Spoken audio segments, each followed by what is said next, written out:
Rita Berry. I have a studio here at the Central School, and my career was 20 years of teaching art in the Yonkers Public Schools. So we're doing a little bit of a drawing lesson right here, and somebody mentioned to me that they didn't know how to draw, and I said, well, if you do these exercises, you actually will learn how to draw. And the exercise is called contour drawing, and it's spelled Contour. And basically, it's teaching your eye to coordinate with your hand. So you take an object, for instance, and you don't look at the paper. Most people look at their papers, and that's why they don't get to draw, because they're really not looking or seeing. This is an exercise in seeing. So you look at an object, you follow it with your eye, and you don't look at your paper, and you get lost. It really doesn't matter if you're lost in this. It's really training your eye to see the subtleties of the object. And for the first 5 times you do it, don't even look at your paper. You just follow as if your eye were running down the object itself. So then, and you can look at it once in a while. And this will teach your eye how to look at things in a much more sensitive way. And you won't look at your paper, because most people can't draw because they look at the paper. So here I did this. I'll just show you a little bit of it, so I won't keep. So all I'm doing is following the object right here, a little flower, and basically just going up the object. So that's how I teach contour drawing. And I was just telling my friend also, if you look at the underlying shapes of things, that's another way to learn how to draw. You'll be able to see, like mountains would be a triangle, right? Now, if you look at this, it's a cylinder. So anything like a cup, a glass, a vase, even a big dish would be a cylinder. So you just start with a cylinder shape. And I'm going to show you this way. So you start with a circle right here, basic cylinder, and then you just go down here, and you just end it like that. So anything that you see that has a cylinder type shape, that's the underlying shape that you want to find. And that will help you draw. These are just little tips that art teachers use to help you to see better and understand the underlying principles of design. So thank you. It's our pleasure today to be at Central School, and they're having the Make Festival. And we're with Lori McKenna, who's the director of Central School. And could you tell us a little bit about yourself, Lori, and how you got to Central School, and then a little bit about Central School itself? Yeah, sure. It's really nice to be here. I'm Lori McKenna, and I have been connected to Central School since 2005. First as a guest, and then as a member. And in 2014, I became the director. So I moved here 25 years ago. I'm an artist, and I needed a studio. I was very fortunate to get a studio as a guest. It's a really wonderful facility for artists. It's the only facility where you can have affordable studios. It's a great nonprofit, and in order to really, there needs to be Central School needs to really work with the community and not just have studios. So that is the goal of Central School, is to have it available and have events. And well, it has been. I've been to several events here myself. I mean, just last weekend, I miss it. The Tales from the Trash. Yes. There's been several other kind of gallery openings. There's other kinds of events here. The Friends of the Library had their spelling bee here, their fundraiser and stuff. So it's been really a part of the community for a long time. 40 years.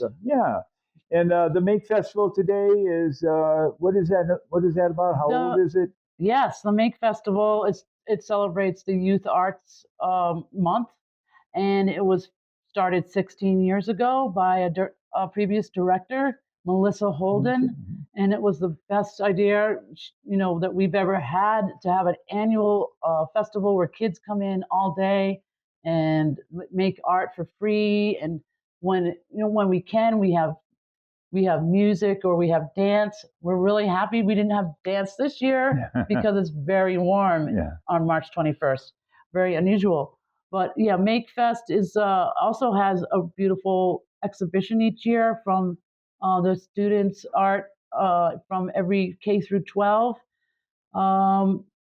And we have 15 activities from drawing to printmaking to clay. I saw some beadwork down there also. We have beadwork and weaving, and we love having other community groups join us. So we have the Community Montessori School and the Copper Queen Library they're doing printmaking. And oh, that's good. Yeah, it's wonderful. It's really wonderful. Yeah. And it looks to me like some of the people that and all the people that are downstairs behind the tables, they're volunteering their day, and some of them have been here for some time. I mean, reoccurring, and some people a couple of people I talked to are new here. Yeah, the one thing that's really important to me as a director and to everyone at Central School is pulling artists in to activities here. And we actually do, for artist leaders, they devise an activity and we pay them a stipend.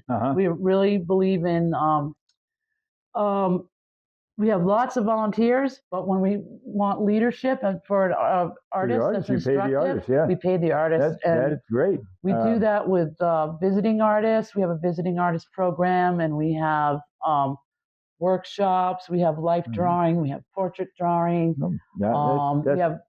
That's what makes it a community center, I think. And so the Bisbee Foundation has given Central School several different grants. Most of them are on the Make Festival. In years past, we did grants to rehab the windows as part of our trying to keep restoration of older buildings in Bisbee good. But could you talk just a little bit about how that money is used? Sure. Yeah. Bisbee Foundation has been instrumental in our programs and in our restoration. Oh, great. We have a lot of windows. I wish I could say the exact number, but I think it's in the neighborhood of 250. No. And so that we had a grant for the restoration of windows because that is in our mission for historic preservation. And the other part of our mission is, supporting the arts in our community. So Bisbee Foundation has given us funding for our Bisbee Plein Air Festival. That was started years and years ago before Central School was involved, I believe, by the city. And it got dropped, and then it got brought back, and Central School took it under its umbrella. And we make sure that we have this incredible plein air festival every year. Could you explain just a little bit, what is plein air? Plein air painting is, it's the French term for painting outside. And not only are you painting outside, you don't bring the art in and finish it with a photograph in your studio. The entire painting or drawing or pastels is done outside from the real life view. So it has a long, centuries long tradition in art history. When does that happen? That happens in October. In October. Yeah. That's because you go around town and you see all these people in front of their little pallets and stuff. It's really a cool sight, isn't it? It is. Really, really, there's a lot of people that are doing this. Yeah, it's a really popular festival, and the week that it's held every October is a very popular weekend for plein air festivals everywhere in the country. Oh, I see. Especially in the West.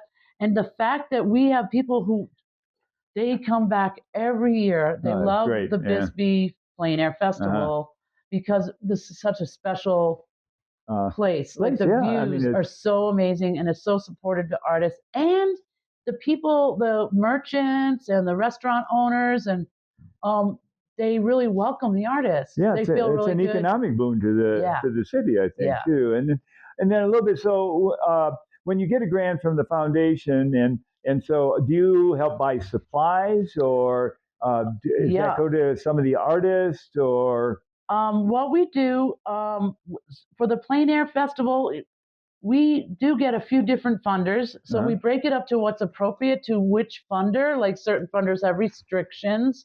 But with the Plein Air Festival, undoubtedly, we spend a lot of money on advertising, and it really helps. And so we advertise in an annual plein air painting magazine, and we have a graphic artist for all our print material, and we get all our print material done locally. And so that would be an example of what you would be funding for plein air. And with a Make Fest, it has gone up, and this year was a shock. We don't have to say why all the prices went up. Right. But our art supplies were about a third more than they were last year. No. So we spent a couple $1,000s on art supplies this year. So Bisbee Foundation helps with that so much. Well, and there's another thing that the Bisbee Foundation supported. It was a film series that we have. Oh, that's right. Yeah, I had forgotten that. I think that was at the beginning of coming out of the pandemic. Right. That I applied for a grant for that. And that was so that kicked off. That was all right. So it's 2026 now. So that has become so popular. Like, we do a movie every month, and basically the Bisbee Foundation was the foundational supporter of that. Great. Well, and it supported us for a couple of years. It was a special award given to us by Bisbee Foundation. Oh, it's really nice. And yeah. It's been really a pleasure to visit you here on Make Festival Day. And thanks a lot for taking the time out for such a busy event for you. Yeah. Thanks, Lori. You're welcome.